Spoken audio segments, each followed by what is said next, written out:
Today I'm talking table saws. So if you have ever thought about buying a table saw, or maybe have bought a table saw, and you're not real sure about how your skill set is going to apply, this is the video for you. Today I'm going to talk about my first year with my table saw. All the things that I've built, all the jigs that I've made, and some of the tips I've learned to help you become a better and efficient woodworker.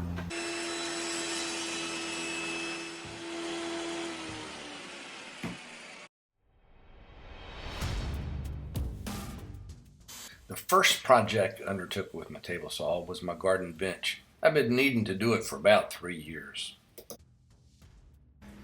This project, the folding table, was out of necessity. I really needed some place to put my table saw when I wanted to use it. Rolling dice planter was just for fun. I saw it and just had to recreate it.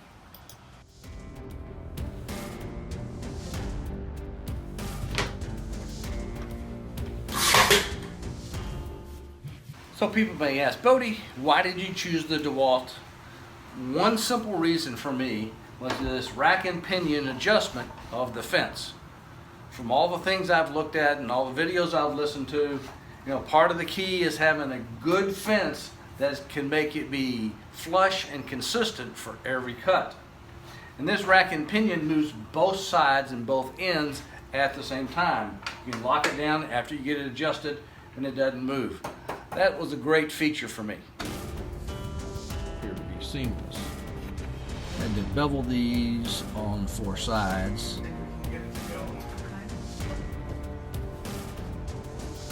Floating desk build. This is the new office that we designed for the black pipe, whatever you want to call it. Shelving unit for the...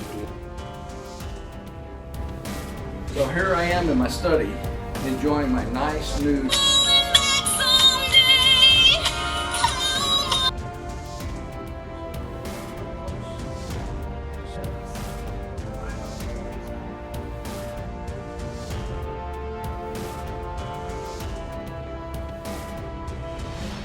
this board, which I joined with pocket hole screws.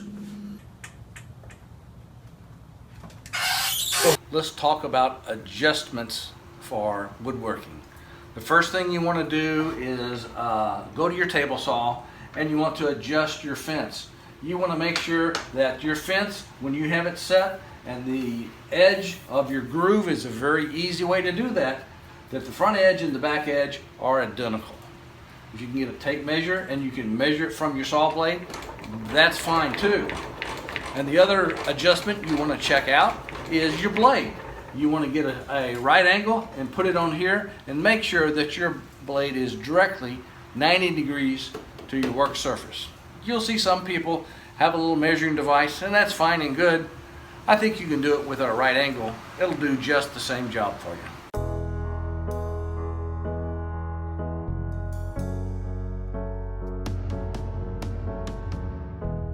On our little bevel in here, that makes it nice so when the guitar neck hangs, I have a feeling that I was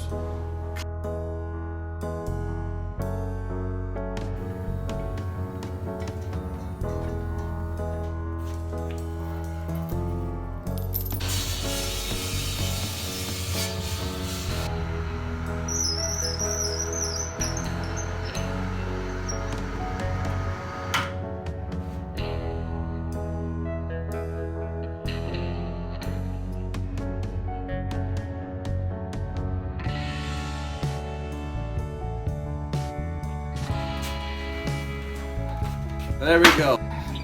And I have my 230 Duke. So I hope you like ours. So I bought my table saw and it didn't come with a miter guide. So I made one, except it doesn't twist or turn.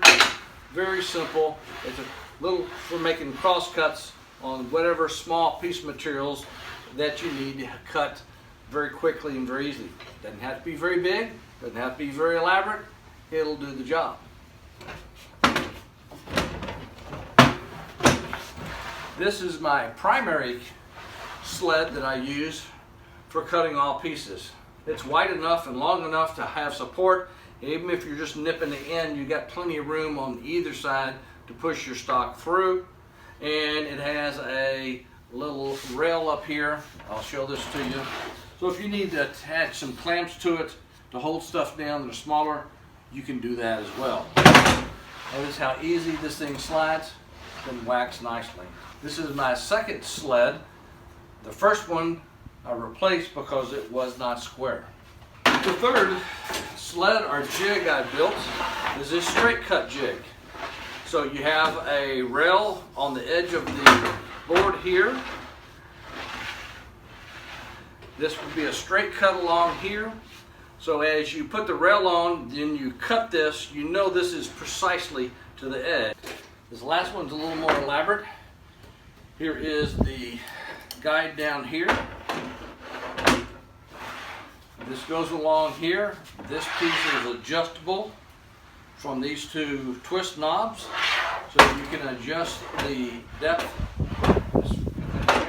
You can adjust the depth that your support wall is from the blade. So I made this to do cuts on ends. When you stand your stock straight up, you're just cutting the end of it, like if you're doing tendons or something like that. It would be easy enough to work in that fashion. You will find as you go through your woodworking and you learn and become more efficient with woodworking, you will want to build jigs, because once you have them, you can always reuse them. One of the things I did early on was to make a couple of these angle cuts. And these angle cuts were something very simple, and I saved these. I just drilled a hole in them, stick them up on the wall, and whether it's 22.5 or 15 degrees, I found myself just recently using these two together for my 2x4 challenge.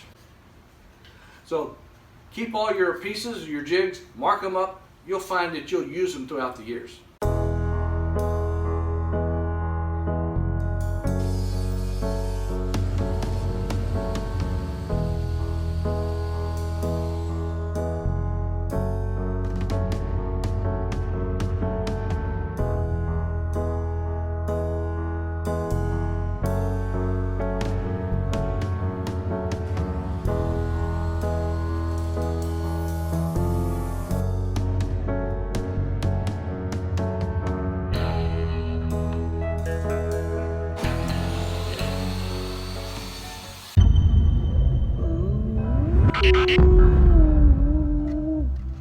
Safety gear, you gotta have it. What?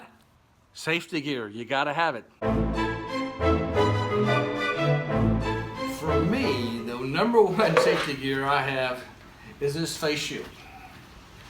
Now, some people like the glasses, and that's fine and good, but sometimes I wear glasses when I'm sawing. And to be able to have safety glasses on top of that, it's just not efficient at all. I like the full face shield because I don't get any kickback or drop down when I'm sawing. And if you wear just the goggles, it can blow in the sides and stuff.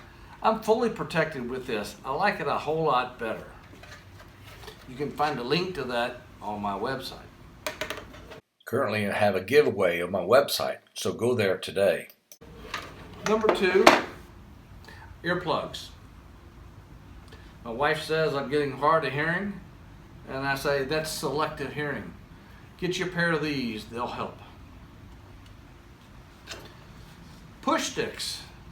I use push sticks because I'm watching all the other woodworkers, and I know it's very important to keep your hands away from them. Make them by the half dozen, it doesn't matter. You use them, you cut them up, doing cross cuts, and when they get all ratty, you just throw them away and get your brand new one. Paste wax. It's important to wax your sleds and to wax your tabletop of your saw. And help it slides easier, make it for an easier cut. If you have some safety tips you want to share with me or you want to comment about, leave your comments below. So this is my scrap bin. All the little things I made, that was probably an old jig of some sort.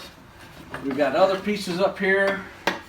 We got nice little oak, little pieces, little remnants, little tiny ones.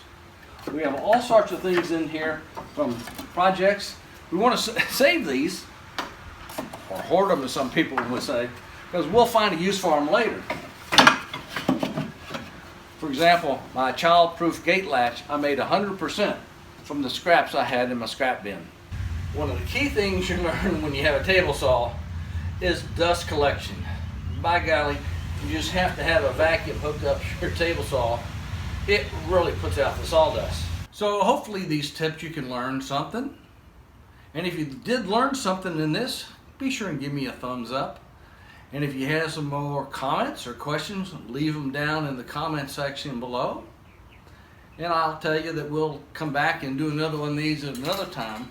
So let's put the table saw up.